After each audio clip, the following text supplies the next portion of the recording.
حبيب، ما هي طبيعة الدور الذي قمت به أنت شخصيا، لا سيما وأنك بنيت كتابك على تورط هذه الوحدات في عمليات مجازر ومذابح من التي وقعت في الجزائر؟ أخي، أنا أريد أن أوضح شيئا هاما قبل أن أجاوب على سؤالك. أولا، أنا خريج الأكاديمية العسكرية لمختلف الأسلحة بشرشار، وهي كلية معروفة حتى في العالم العربي وإفريقيا. وتعلمنا في هذه الأكاديمية أن نكون رجالا شرفاء،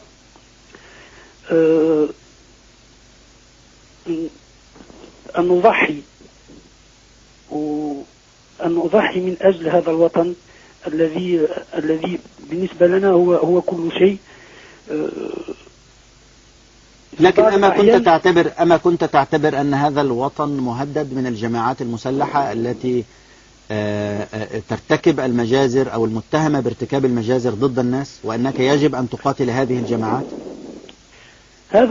هذا ما أردنا فعله منذ 92 و 91، ونحن نسمع عن هذه الجماعات التي تحمل السلاح وتريد أن تفرض نفسها بالقوة، وهذا بالنسبة لنا كان شيء مستحيل، أمر مستحيل. وبالنسبة لي فإني كنت مقتنع اقتناعا شخصيا بأن أقاتل هذه الجماعات التي تريد أخذ النظام بالقوة. أريد أن أقول لك شيئا، هو أنه في الأكاديمية عندما نتخرج وكل دفعة... لا أريد حبيب، اسمح لي، ما عنديش وقت أستمع كثير إلى يعني أشياء خلفيات كثيرة، وإنما أريد إجابات مباشرة على أسئلتي. هل شاركت أنت بشكل مباشر في عمليات مجازر تمت للمدنيين؟ نعم.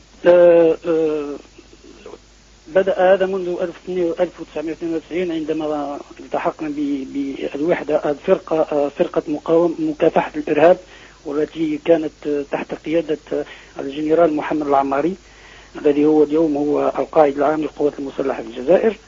وهذه الوحدات كانت تعمل تحت قيادته مباشرة وتحت قيادة الجنرال فضيل الشريف.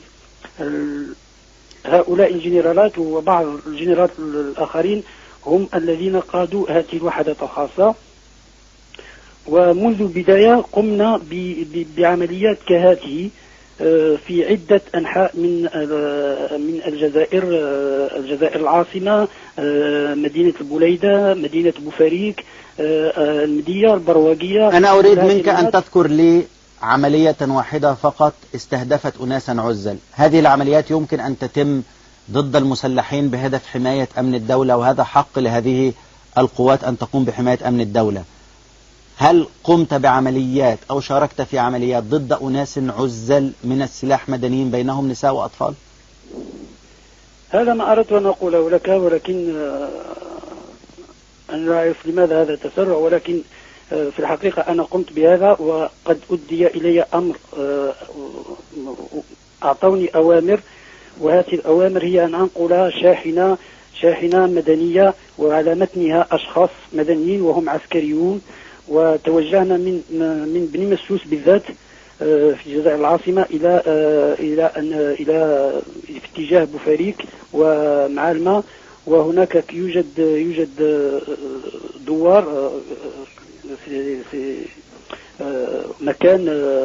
مكان ليس أناس فقراء وبسطاء في الجبال هكذا، قرية يعني. نزل قرية، ونزل نزلوا جماعة هم 15 شخص من القوات الخاصة، ومعهم جماعة من مكتب الاستخبارات الجزائرية، وذهبوا إلى مكان معين وقتلوا أناس معينين بأسمائهم. عندهم أسماءهم وعندهم كل المعلومات على هؤلاء الأشخاص. هؤلاء الأشخاص كانوا من قبل ينتمون إلى الجبهة الإسلامية للإنقاذ. وبالفعل منذ 92 كانت الاغتيالات خاصة مقيدة. يجب أن نعمل عمليات خاصة بقتل أشخاص أبرياء. ليس السبب الوحيد في قتلهم هم أنهم انتموا يوما أو أو كانوا يوما مع الجبهة الإسلامية للإنقاذ. أنت مارست القتل بنفسك يا حبيب؟ في هذه العملية أنا أوصلتهم بنفسي إلى مكان معين، إلى المكان معين، وتركتهم يذهبون في اتجاه هذه القرية التي تبعد عن المكان التي تركتهم فيه حوالي 5 إلى 6 كيلومترات. وبعد 3 ساعات من هذه العملية رجعوا، وأرجعتهم كذلك إلى السكنة لكي لا يتعرض لهم أي درك. كانت هناك حواجز للدرك الوطني وللشرطة. يعني أنت الآن باختصار حتى يفهم المشاهدون هذه القصة، هو أنك كلفت، تذكر التاريخ يا حبيب؟ في سنة 1993 شهر مارس على ما أظن، كلفت بنقل بعض الدركيين من منطقة ما، حملتهم في سيارة إلى قرية حيث قاموا بقتل الأناس الموجودين في هذه القرية؟ ليس دركيين، رجال من القوات الخاصة، لقد قلتها وأعيدها، ليس دركيين، لأن الدركيين كانوا يعملون حواجز في الطرقات، وأنا كانت مهمتي أن لا يقترب دركي من العربة، من السيارة. هذه هي مهمتي بالنسبة في هذه المهمة. طيب، هل هناك عمليات أخرى أنت شاركت بشكل مباشر فيها؟ كثير من العمليات، ولكن عمليات كانت تستهدف كما قلت لك من قبل أشخاص كانوا ينتمون إلى الجبهة الإسلامية للإنقاذ، أو أناس يشتبه بهم أنهم كانوا يعملون مع هذه الجماعات المسلحة، وذنبهم الوحيد أنا لم أرى شخصا منهم يحمل سلاح. أخرجوا من ديارهم بطريقة غير شرعية وغير قانونية، ثم يوجد هناك عمليات اختطاف وقعت عبر كامل الجزائر، مستهدفة بعض الأشخاص المعينين.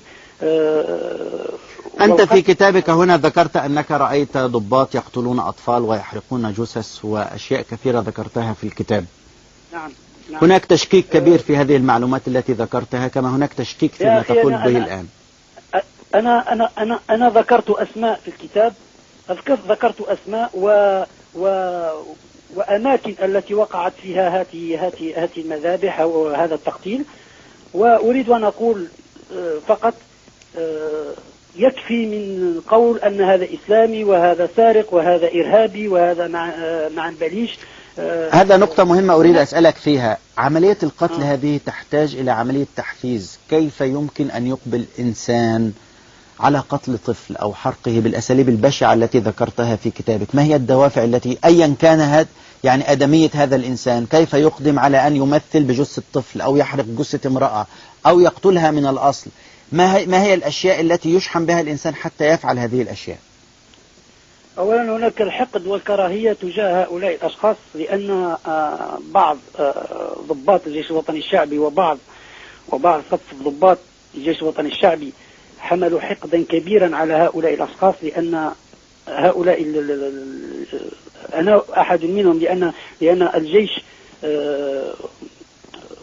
وقعت لنا خسائر كبيرة، وهناك زملاء لنا وجنود لنا قتلوا أيضا، والإرهابيون هم الذين قتلوهم.